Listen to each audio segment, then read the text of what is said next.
मैं हूं अंकित अवस्थी और आप हैं मेरे साथ प्रधानमंत्री नरेंद्र मोदी की इजराइल यात्रा पर चर्चा करने के लिए। प्रधानमंत्री की यात्रा हो और दुनिया में प्रतिक्रिया ना हो, यह संभव नहीं है। प्रधानमंत्री का इजराइल में भव्य स्वागत हुआ क्योंकि दोनों के बीच में मित्रता है। यहां तक कि आज नेतन्याहू साहब ये तक बोल पड़े कि आप मेरे अच्छे मित्र ही नहीं, बड़े भाई जैसे मुझे लगते हैं। ऐसे में बड़े भाई के रूप में प्रधानमंत्री की 9 साल बाद यह उनकी दूसरी यात्रा है। प्रधानमंत्री नरेंद्र मोदी की यात्रा पर दुनिया भर की प्रतिक्रिया है, लेकिन इजराइल के अंदर ही प्रधानमंत्री की यात्रा से भी कुछ रोचक किस्से कहानियां बाहर निकल आए हैं। इसके साथ साथ जानकारी यह भी होगी कि प्रधानमंत्री जब इजराइल की यात्रा पर गए हैं तो पाकिस्तान को असल में इससे क्या मिर्ची लग रही है। इजराइल की संसद ने अपना पहली बार नेसेट का एक पुरस्कार बनाया है, वो भी प्रधानमंत्री नरेंद्र मोदी को सम्मान में दिया है। ऐसे में प्रधानमंत्री का संबोधन, उसकी प्रमुख बातें और प्रधानमंत्री का एज यूजुअल जो आइकॉनिक सीन जब वो विदेशी राष्ट्राध्यक्ष के साथ कार में बैठकर तस्वीरें खिंचवाते हैं। प्रधानमंत्री नरेंद्र मोदी उन शुरुआती नेताओं में हैं जिन्होंने सबसे पहले सेल्फी कल्चर को प्रमोट किया और अब राजनेताओं के साथ कार में बैठकर तस्वीर खिंचवाने को वो इस समय दुनिया के सामने प्रमोट कर रहे हैं। दोनों देश के राष्ट्राध्यक्ष अब एक ही कार में यात्रा करते दिखाई देते हैं। फिर बात करते हैं हमारे देश में हुई प्रतिक्रियाओं की। असदुद्दीन ओवैसी साहब ने इस बात में एक कुछ दिन पहले उनका एक वीडियो है जो काफी वायरल हो रहा है, जिसमें वो प्रधानमंत्री की यात्रा से पहले एक सवाल पूछते हैं कि नेतन्याहू के खिलाफ पहले ही इंटरनेशनल कोर्ट का वारंट है, आप उनके पास में जा रहे हैं। 15 मिनट के लिए उनसे कहकर गाजा जाइएगा, पता करिएगा कि गाजा में कितने लोगों के घरों को नेतन्याहू ने तोड़ दिया है, इजराइल ने तोड़ दिया है। प्रधानमंत्री आप गाजा भी जाइए और देख कर आइए कि वहां क्या हालात हो रहे हैं। हमारे देश में हमेशा ही इजराइल और फिलिस्तीन को लेकर के टू नेशन थ्योरी का समर्थन रहा है। इसका अर्थ है कि भारत दोनों देशों के सह अस्तित्व को स्वीकारता है, केवल इजराइल ही वहां पर हो इसे नहीं मानता। भारत यूएन से समर्थित फिलिस्तीन और इजराइल साथ साथ रहें, इस बात का समर्थक रहा है। ऐसे में भारत के प्रधानमंत्री की इजराइल यात्रा यह कतई नहीं डिक्लेयर करती कि भारत फिलिस्तीन को मानना मना कर दिया है, नहीं, यहां पर यह बात तार्किक है। इसके साथ साथ भारत की एक अपोजिशन पार्टी सीपीआईएम ने भारत की प्रधानमंत्री की इस यात्रा का विरोध किया। राहुल गांधी जी ने अपने ट्वीट में कहा कि इस बार आप कौन से हितों का सौदा करने गए हैं। ऐसा आपने इसलिए कहा क्योंकि आपको कुछ दिनों पहले याद होगा जब सदन के अंदर बजट सेशन चल रहा था, उस समय पर एप्स्टाइन फाइल की जानकारी आई थी। उसी समय पर हमारी सदन में यह चर्चा बाहर आई थी कि भारत के प्रधानमंत्री कॉम्प्रोमाइज हो गए हैं। उसी समय पर यह चर्चा बाहर निकल कर आई थी कि भारत ने ट्रेड डील अमेरिका से साइन कर ली है।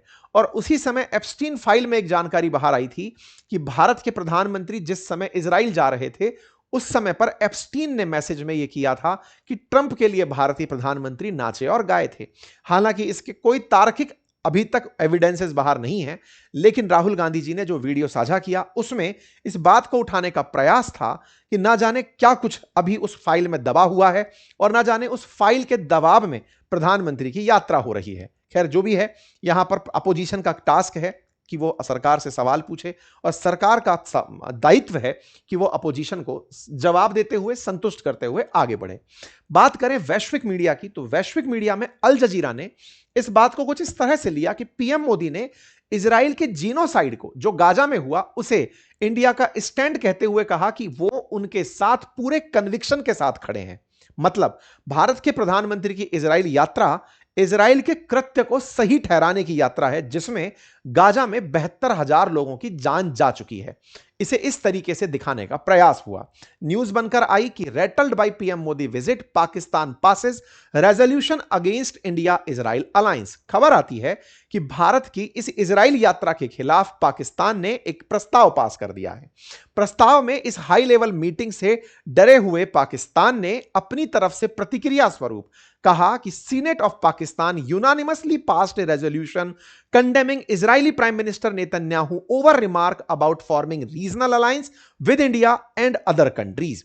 इसमें इन्होंने साफ साफ कहा कि Pakistani law makers described as being against Muslim nations. अब हो क्या रहा है, असल में प्रधानमंत्री की इजराइल यात्रा से पहले इजरायली प्रधानमंत्री ने कहा था कि वो एक रीजनल अलायंस बनाना चाहते हैं भारत के साथ। एक सबसे जरूरी बात और वो ये कि एक छोटा सा कार्य जो हम अक्सर आपसे रिक्वेस्ट करते हैं वो है चैनल को सब्सक्राइब करने का। मेरे प्यारे साथियों, जहां आप मुझे सुन रहे हैं उसके नीचे एक सब्सक्राइब का बटन दिया हुआ है, जिसे दबाने में कोई खर्च नहीं आता। आपका समय लगता है 2 सेकंड का, लेकिन आपकी ये 2 सेकंड की कीमत हमारे लिए हौसला बनती है।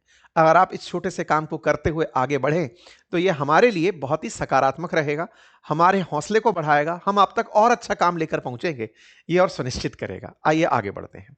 हमारे सेशंस में जो बिग अनाउंसमेंट जुड़ गया है वो इस बात का कि अगर आप चाहते हैं कि अपनी पढ़ाई को, अपनी नौकरी को, अपनी अपनी नॉलेज को एनहांस करना चाहते हैं तो बहुत सारे एआई टूल्स, 20 से भी ज्यादा एआई टूल्स मैं अपने कोर्स में आपको सिखा रहा हूं।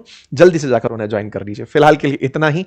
कोर्स बातें बाजार के एप्लीकेशन पर है, लिंक उसका कमेंट बॉक्स में है और अर्ली मूवर्स के लिए शुरुआती 7 दिन में 33% का ऑफ दिया गया है। 23 फरवरी को अपनी पाठशाला पर जो हमने सेशन किया था उसमें इसका हमने जिक्र किया था। हमने आपको सेशन में बताया था कि नेतन्याहू ने 22 फरवरी को कहा है कि वो रेडिकल एक्सिस के खिलाफ एक प्रकार का संगठन बनाना चाहते हैं जिसमें 6 देश होंगे। प्रधानमंत्री मोदी की यात्रा के समय अपेक्षित था कि प्रधानमंत्री उनके साथ मिलकर के इसका अनाउंसमेंट करेंगे। नेतन्याहू ने कहा था, we are building an axis of nations committed to stability and progress, जिसमें साइप्रस, ग्रीस, इजराइल ये तो फाइनल थे। इसके अलावा भारत का नाम भी उसमें जोड़ा जा रहा था कि प्रधानमंत्री जब यहां आएंगे तब कुछ ऐसा होगा। तो इसे पाकिस्तान ने यह लिया कि मुसलमानों के खिलाफ इजराइल और भारत एक होकर अपना एक अलायंस बना रहे हैं। नेतन्याहू के इस बयान के खिलाफ और भारत के इस एक्सेस को बनाने के खिलाफ इन्होंने प्रस्ताव पारित कर दिया। भारत असल में 6 देशों के एक समूह का हिस्सा हो सकता है, ऐसे कयास लगाए जा रहे हैं। ऑफिशियली अभी तक ऐसा कोई अनाउंसमेंट नहीं है। थोड़े दिन पहले पाकिस्तान ने मुस्लिम देशों के साथ मिलकर एक मुस्लिम नाटो बनाने की बात कही थी, जिसका तर्क था कि अगर किसी भी देश पर हमला होता है तो वो सब पर हमला माना जाएगा और सब मिलकर के हमला वापस करेंगे। इसी के खिलाफ इजराइल कुछ बनाने का प्रयास कर रहा है और उसकी शुरुआत उसने कॉमन दुश्मन ढूंढ कर की है। जहां भारत को पाकिस्तान से चिढ़ है, इजराइल को इन दिनों तुर्की से चिढ़ हो रखी है। भारत के लिए पाकिस्तान और तुर्की दोनों कंबाइंड रूप से दुश्मन हैं। ऐसे में भारत के लिए इजराइल का साथ होना तुर्की और पाकिस्तान का कंबाइंड इलाज प्रतीत होता है। इसीलिए इस हेक्सागन में, इस षटकोण में इजराइल, ग्रीस, साइप्रस, साथ में भारत और 2 अन्य देश जिसमें एक अरब राष्ट्र और एक अफ्रीकी राष्ट्र की संकल्पना सोची जा रही है। सवाल बड़ा है कि इन 6 देशों को साथ लेने में 4 देश तो साथ पता चल रहे हैं कि ये 4 देश डिफाइंड हैं। बाकी 2 देश में एक अफ्रीकी देश बचा और एक अरब देश बचा। अरब देश मुस्लिम बहुल देश हैं। कौन सा देश होगा जो इजराइल और भारत के साथ मुस्लिम नाटो के खिलाफ खड़ा होगा? ऐसे में कवायद की जाती है कि हो सकता है यूएई इनके साथ निकलकर आ जाए। ये केवल कयास है, अभी तक इसकी कोई सत्यता प्रमाणित नहीं है। यूएई के बारे में इसलिए सोचा जा रहा है क्योंकि यूएई और सऊदी की आपस में एक दूसरे से ठनी हुई है।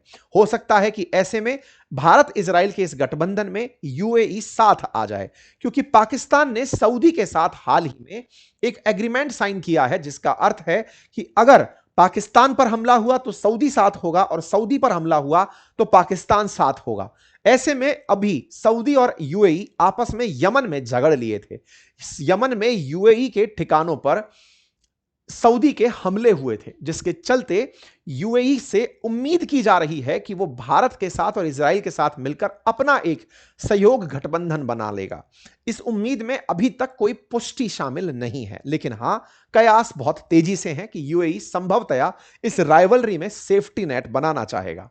और ये हाल ही के यूएई के जो हेड हैं, राष्ट्राध्यक्ष हैं, उनकी भारत में जो उनकी 3 घंटे की यात्रा थी उससे रिलेट करके देखा जा रहा है।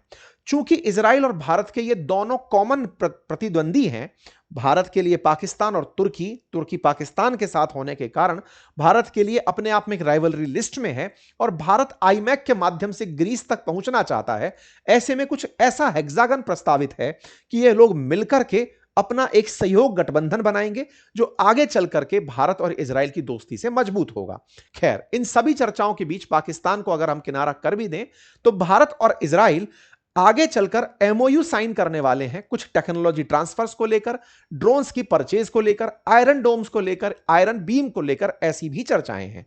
आज प्रधानमंत्री की यात्रा समाप्त होगी, उससे पहले अगर कुछ और फाइनल निकल कर आता है तो आप उस अपडेट के लिए हमें ट्विटर पर भी फॉलो कर सकते हैं। मैं अंकित कुमार अवस्थी के नाम से ट्विटर पर हूं, सक्रिय हूं और वहां पर आप लोगों को अपडेट देता रहता हूं। जो जिनके ऊपर सेशन नहीं बन पाते वहां की अपडेट वहां पर आती रहती है। अगर आप चाहें तो अपडेट के लिए जुड़े रह सकते हैं। रिपोर्ट्स बताती हैं कि Bharat heron MK2 mail drone खरीदने की योजना बना रहा है। हेरॉन MK2 जो ड्रोन है, यह medium altitude long endurance drone है जो इजराइल द्वारा निर्मित है। यह 45 घंटे लगातार उड़ सकता है, 35,000 फीट की ऊंचाई तक उड़ सकता है, 470 किलोग्राम तक वजन ले जा सकता है। भारत इसकी डील इनके साथ कर सकता है। चर्चा यह भी दी जा रही है कि भारत को इजराइल अपनी एयर डिफेंस सिस्टम जो आयरन डोम है उसकी टेक्नोलॉजी शेयर करने के बारे में विचार कर सकता है। आयरन बीम और आयरन डोम इजराइल ने हाल ही में जब उस पर हमले हुए, चाहे फिर वो लेबनान से थे, चाहे हमास से थे, चाहे ईरान से थे, वहां पर बखूबी खुद की सुरक्षा में इस्तेमाल किए थे। उम्मीद की जा रही है कि भारत इजराइल आने वाले समय में $8 बिलियन से अधिक की रक्षा डील कर सकते हैं। अब ये कर सकते हैं इसलिए जब तक चीजें बाहर नहीं आ जाएंगी तब तक ये सकते में ही रहेगा। ठीक है, प्रधानमंत्री को रिसीव करते समय की ये कुछ तस्वीरें हैं। जब प्रधानमंत्री को रिसीव करने बेंजामिन नेतन्याहू पहुंचते हैं और भारतीय अंदाज में नमस्कार कर प्रधानमंत्री का स्वागत करते हैं। यह निश्चित ही किसी भी देश के राष्ट्राध्यक्ष के लिए, जब भारत के प्रधानमंत्री भी जब रिसीव करने पहुंचते हैं तो यह शिष्टाचार का एक नेक्स्ट लेवल कदम होता है। ऐसे ही जब इजरायली प्रधानमंत्री भारत के प्रधानमंत्री को रिसीव करने पहुंचे हैं तो यह निश्चित ही एक बड़ा ग्रेटफुल पल माना जाता है। ऐसे में प्रधानमंत्री के बारे में नेतन्याहू के द्वारा एक डिटेल जानकारी लिखी गई और कहा कि प्रधानमंत्री मोदी वर्ष 2017 में पहले आए थे, अब वो इस बार फिर आए हैं। उन्होंने अपनी तरफ से अपनी मित्रता को लेकर के यहां पर बयान दिए। दोनों के बीच में एक अजब केमिस्ट्री यहां देखने को मिली। इतना ही नहीं, प्रधानमंत्री ने इजराइल की जो नई रिसर्च है, यहां के जो नए स्टार्टअप्स हैं, नए इनोवेशंस हैं, इन्हें भी जाना। वहां पर कई ऐसी जगह पर आपने यात्रा की जिसमें कि यह पता चला कि कैसे साइबर थ्रेट बढ़ता चला जा रहा है दुनिया में। उन सब चीजों को, क्योंकि इजराइल जो है वो जाना जाता है नवावेश के लिए, नवोन्मेष के लिए, नई खोज के लिए। इजराइल में जब मेरी यात्रा भी हुई, जब मैं वहां पर घूमने गया, तब वहां पर मैंने भी देखा कि इजराइल की इकोनॉमी का सबसे बड़ा जो सोर्स है वो वहां के नए आविष्कार हैं। वहां के यूथ, वहां के जो यंग एंटरप्रेन्योर्स हैं, वो हमेशा कुछ नए इनोवेशन में लगे रहते हैं और उस इनोवेशन को वो बिलियंस ऑफ डॉलर में बेचकर इजराइल की इकोनॉमी में कंट्रीब्यूट करते हैं। ऐसे में इजराइल लगातार कुछ नया बना रहा है, वो भारत को भी दिखाया और इसी के चलते भारतीय प्रधानमंत्री ने इनकी कंपनीज को भारत आने का आग्रह किया और कहा कि आप भारत आइए, इन्वेस्ट करिए और हमारे टैलेंटेड यूथ के साथ काम करिए। कुछ तस्वीरें दोनों तरफ से साझा की गई। इसके बाद रात्रि भोज का कार्यक्रम था।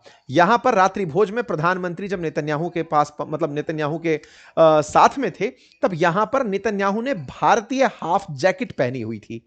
चर्चा निकलकर आई, नेतन्याहू ने कहा कि मैंने पारंपरिक भारतीय परिधान पहना है। हाफ जैकेट अब भारत की पहचान बन चुकी है। अक्सर कई जगह प्रधानमंत्री इस हाफ जैकेट में दिखाई देते हैं, तो उन्होंने भी हाफ जैकेट यहां पहनी थी। हाफ जैकेट को भारतीय प्रधानमंत्री के साथ इन्होंने भारत की पहचान से जोड़ा, परंपरा से जोड़ा और कहा कि भारतीय परिधान का प्रति, हमारे देश के प्रधानमंत्री ने भी इसे रिकॉग्नाइज करते हुए कहा कि आपका हमारे परिधानों के साथ यह लगाव देश की समृद्ध संस्कृति और परंपराओं के प्रति आपके सम्मान को दर्शाता है। इसके साथ साथ भारत के प्रधानमंत्री होलोकॉस्ट के स्मारक यार वाशेम की यात्रा में भी रहेंगे और वहां से भी जो अपडेट आएंगे वो आपको दिए जाएंगे। उम्मीद है कि इस यात्रा से जुड़ी हुई बातें आप तक पहुंची होंगी, आपको जानकारी पसंद आई हो। साथियों से अवश्य साझा करें, चैनल पर नए हैं सब्सक्राइब करें। आप इसे कैसे देखते हैं अपना कमेंट जरूर लिखें। प्रतिक्रियाएं आपके सामने हैं। अगर आप जल्दी ज्वाइन करते हैं तो आपको 33% का ऑफ वहां पर ऑफर किया जा रहा है। Thank you so much.